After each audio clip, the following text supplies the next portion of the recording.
Oh, interesting tomatoes down here.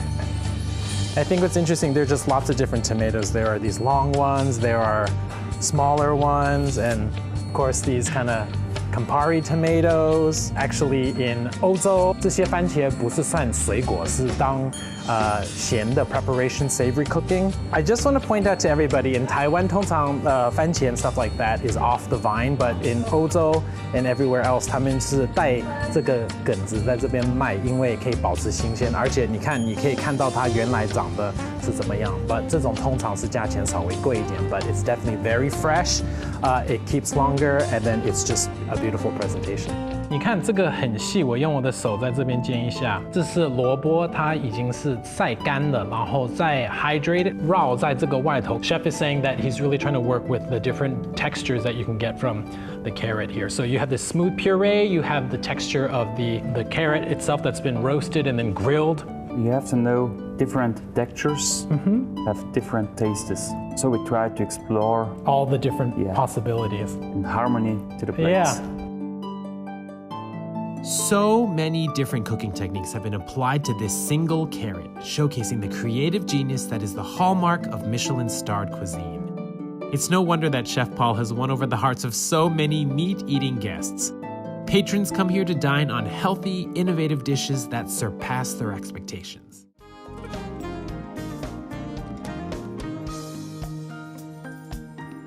So if you take a look at this is definitely an ode to the carrot. So I remember when we were at the farm, we were pulling carrots as well. So this is the carrot on the plate. All these little extra, it's been dressed up. It has all these garnishes on the side.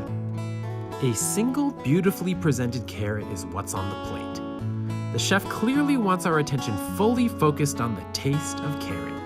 This is a daring approach. The quality of the carrot and the flavor pairings must be perfection to be presented so boldly. Chef Paul is really pushing the envelope on our notions of vegetarian cuisine. I think one ingredient that people watching might be very interested to learn about is the daylily.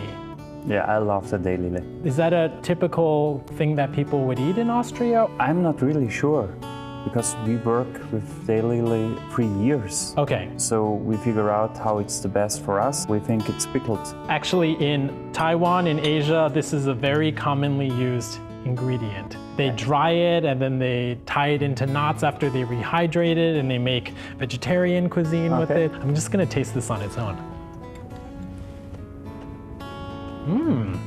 That's delicious. 有一点甜甜，有一点辣辣的 but 酸酸的。How have you decided to handle the carrot in this way?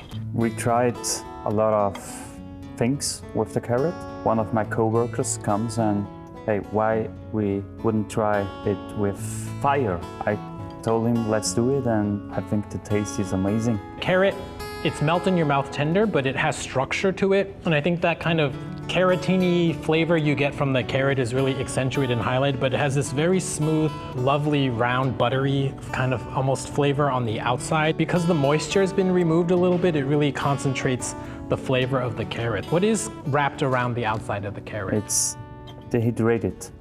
So we have a lot of different textures who make this dish very complex. 你看这个很细，我用我的手在这边煎一下。这是萝卜，它已经是晒干了，然后再 hydrated 绕在这个外头。Chef is saying that he's really trying to work with the different textures that you can get from the carrot here. So you have this smooth puree, you have the texture of the carrot itself that's been roasted and then grilled. You have to know different textures have different tastes. So we try to explore all the different possibilities in harmony to the plates. Yeah. So many different cooking techniques have been applied to this single carrot, showcasing the creative genius that is the hallmark of Michelin-starred cuisine. It's no wonder that Chef Paul has won over the hearts of so many meat-eating guests. Patrons come here to dine on healthy, innovative dishes that surpass their expectations.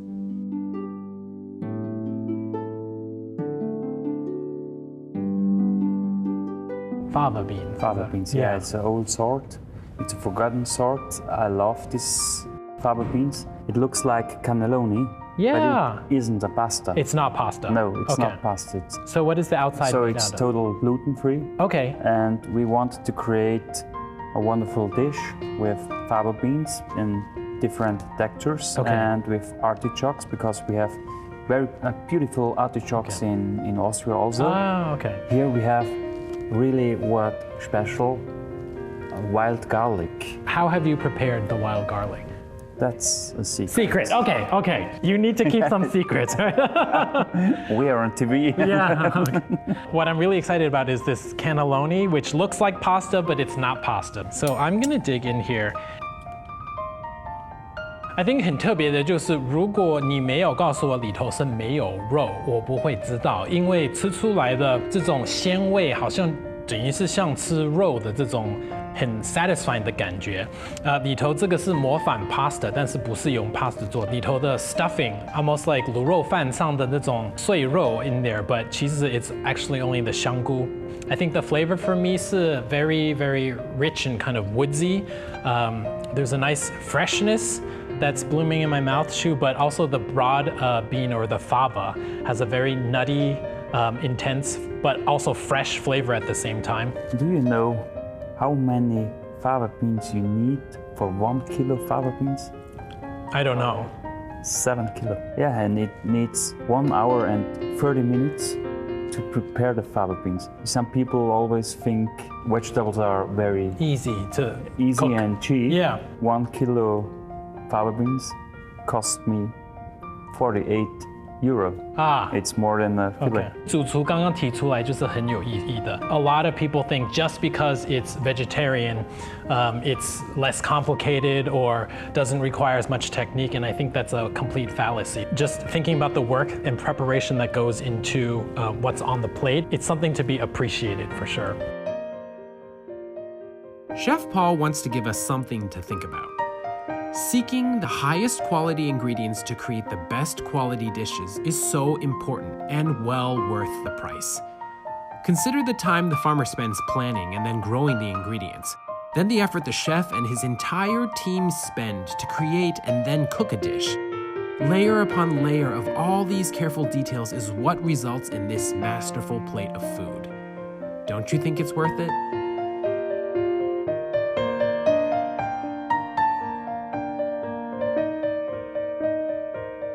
我觉得他们的 plating is 相当漂亮，好像高级的这种 elegant 雅致的 garden， 因为有这些黑的圆圈，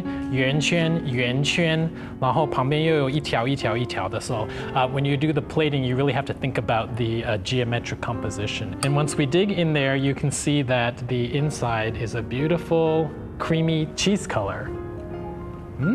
The flavor is 很蓬松的，软的，但是也有口感，好像在吃一个 cloud 一样。It's just being fluffy. It's very, very, very fluffy. I think for me, the flavor of this particular dessert is quite interesting because it's not overly sweet, and I think there's a real nice balance between the tanginess of the sheep's milk that's in there with a lot of the tart elements. With the sour cherry, you get the cherry aroma, but you don't get all the extra sweetness that from regular sweet cherries. And it's balanced very interestingly with this little bit of crumble here, which powder made from the pit of the cherry that's cracked and then extracted in oil, and then with maltodextrin bound into this powder. Just really interesting textural elements. You get the creamy, you get the smooth, you get the silky, you get a little bit of crunch, there's the tuile in there, and you get all these different flavors that even though the dessert is technically sweet, it has so many different layered nuances in here.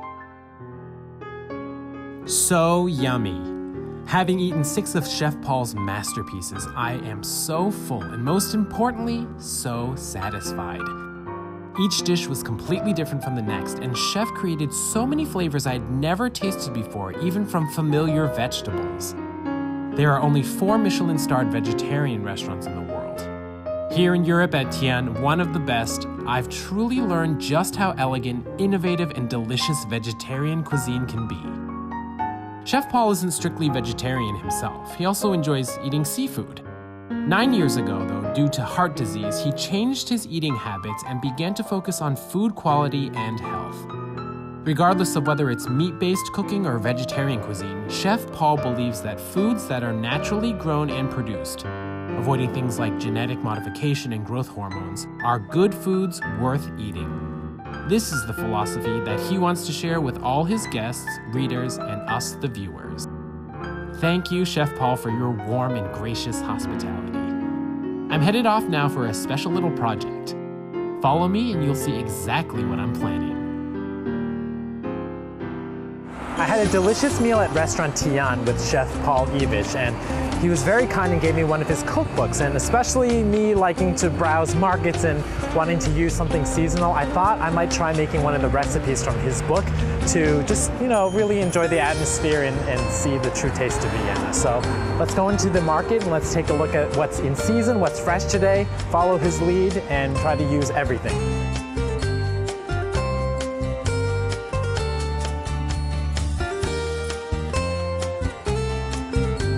Oh, so you see already here we have Steinpilze, which are the mushrooms that he used. 这两个都有看到 in the menu. Oh, interesting tomatoes down here. I think what's interesting, there are just lots of different tomatoes. There are these long ones, there are smaller ones, and of course these kind of Campari tomatoes. Actually, in 欧洲，这些番茄不是算水果，是当咸的 preparation, savory cooking. I just want to point out to everybody, in Taiwan, 通常番茄 and stuff like that is off the vine, but in 欧洲 and everywhere else, 他们是带这个梗子在这边卖，因为可以保持新鲜，而且你可以看到它原来长的是怎么样。But 这种通常是价钱稍微贵一点 ，but it's definitely very fresh. It keeps longer, and then it's just a beautiful presentation. We found somebody hiding in the corner here. We have a giant kale. Kale 这个是很营养的东西，但是通常是叶子都剪掉卖，但是这个好像特别新鲜，在这边找到，把它放回去吧。Another thing I just want to point out that you might not have seen before, this is called Romanesco. It's a green type of cauliflower family, 好像像菜花类的, but it's 绿的. It's beautiful, it's very nutty when you cook it, and then it keeps its beautiful green color. So Romanesco is definitely something super yummy. And there's just one more thing I see over here that you may not have seen before. Artichoke. So this is called 朝鲜薊, and in 冷带的地方这是相当common 的东西，但是是很短的季节。And 其实是跟向日葵 it's kind of relative here. So this is actually 一朵花，然后花开完了，已经过了不能吃，但是这是还没有成熟的，然后你就把很多这个削掉，然后吃 the inside. And actually at restaurant Tian, one of the dishes had 朝鲜薊. I've taken a look around and made my choice. Can you guess what I'm going to use for my main ingredient?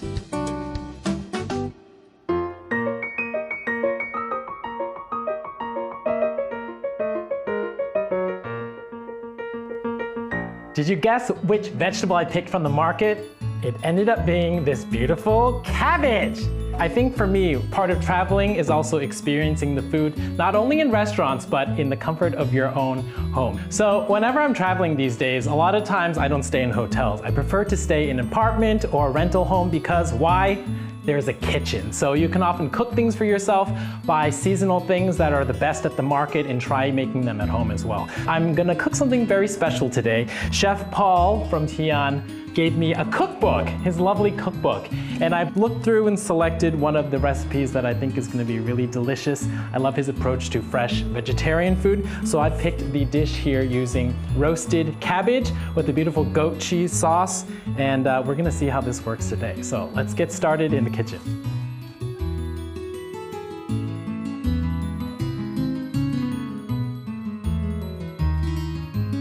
I've selected cabbage specifically because you can find it easily in Taiwan. Today's dish is very easy to make, so if you're interested, I hope you'll try cooking it at home. Okay, here we go. We are going to roast it in a little bit of salt and olive oil, and then we're going to use this beautiful beets. So beets we remember seeing on the farm. Today we have a lovely red beet here. The last item here.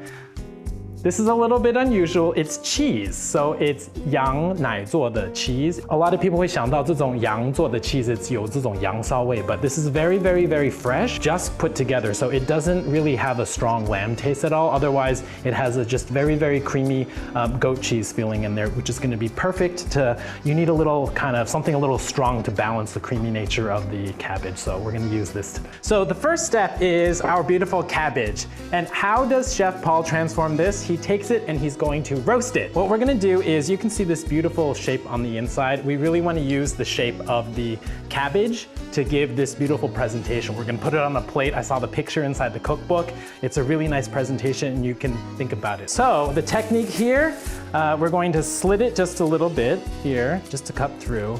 And 这个我看的觉得蛮惊讶的，因为高丽菜会剥成一块块的，或是切碎，然后但是他们是整 the whole thing roasting it. So we're gonna put this away a little bit, and we are going to deal with this later. So wrap this baby up. We're gonna put this into the oven. Okay?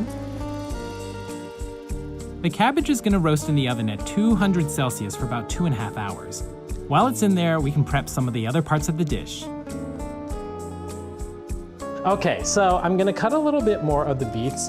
And what I find interesting is for our cabbage, after you cook the cabbage, it's gonna get nice and roasted. So it's gonna be a very, very, very soft texture, I think. And as a result, you need a little bit of contrast. So adding a little bit of something that's pickled, that's a little bit of a crunch, a little bit of acid, a little bit of something sharp in there to counterbalance is gonna be a perfect garnish for our cabbage. Paul's recipe says that we are going to marinate the beets a little bit in a little bit of olive oil, a little bit of wine vinegar, and a little bit of sugar. So the beets you can really marinate as long as you like. Often when you put down all these vinegars and things like that, 它的水分会开始出来, so you can use it fresh just like that, or 你如果比较喜欢这种比较脆的 kind of 腌制的口感, 你就让它 sit maybe 5-10 minutes.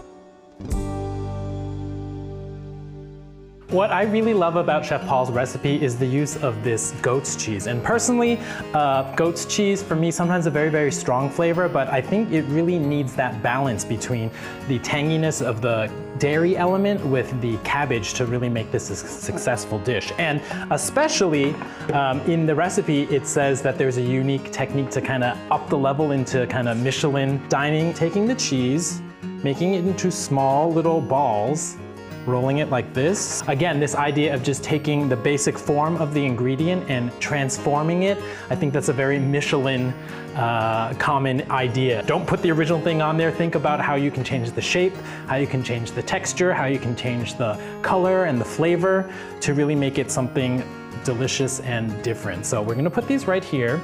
And what Chef Paul has suggested in his recipe, again, just a mix of different herbs here. So we have parsley, we have the chives, and we have the dill. So I'm just gonna chop a little bit of this. Again, 你可以用你随性喜欢的这种香料, and 这个 chives in 欧洲 is very, very, very common. So 等于是小葱，但是它的味道不辣，就是一种 kind of 香香葱葱的这种甜味. You can see here, nice and even, 很均匀的.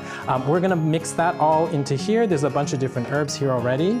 So I have a mix here of the herbs, the dill, a little bit of parsley, and some of the 小葱 in here. And Chef Paul's recipe says take these little balls and we're gonna drop them in here. So check that out, how cool is that? So let's take these little balls, which have a little bit of extra flavor on here, and we're gonna set them aside.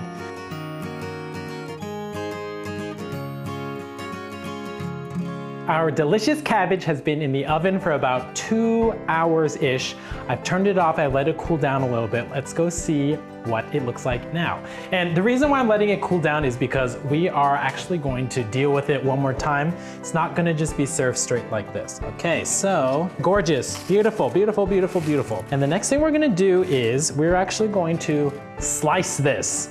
And a presentation in Chef Paul's recipe says that we're gonna sear this again. So I think it's a very Michelin type thing to do, to take one item, cook it one way, and then actually cook it another way. 烤过的这种它的 flavor 完全不一样 than 炒过的. So 因为你把它包住的，它所有的湿润的这种 moisture 都 trap 在里头. We've cut our cabbage and we're gonna take it over just to get a little sear on there. Here, again, it's roasted already, but again, we're gonna do a second step of cooking to get this a little bit seared, to get a little bit of color and also just change the flavor a little bit. Okay, so pan is heating up and we are gonna go just a little bit of oil. Gonna get a nice sear on here. Pressing down on it just a little bit, make sure the surface is caramelizing. Just get that moisture to evaporate, and hopefully we're gonna get a nice color on there. Grabbing a little salt here. I can smell the aroma of the cabbage caramelizing. Ah, beautiful. Okay, and let's bring this over to our counter. As you notice in Michelin-star restaurants, the plate is very important, so we picked something that might contrast the color of this. Now, you could use any plate you want to use at home, but for me specifically, I really want to highlight the beautiful color of the cabbage, so I am taking a darker plate here. I thought the colors would work really well. Transfer this stunning cabbage .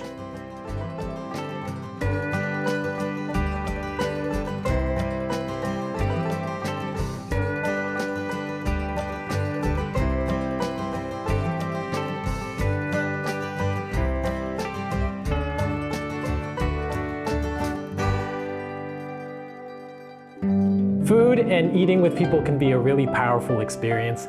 This is my postcard from Vienna. Hope you enjoyed. Thank you, Chef Paul, for the recipe. Now I can share this yummy dish with the entire team. All the ingredients are readily available and the cooking is easy too, so I hope some of you will give it a try at home. Vegetarian cooking can be a kaleidoscope of colors and flavors.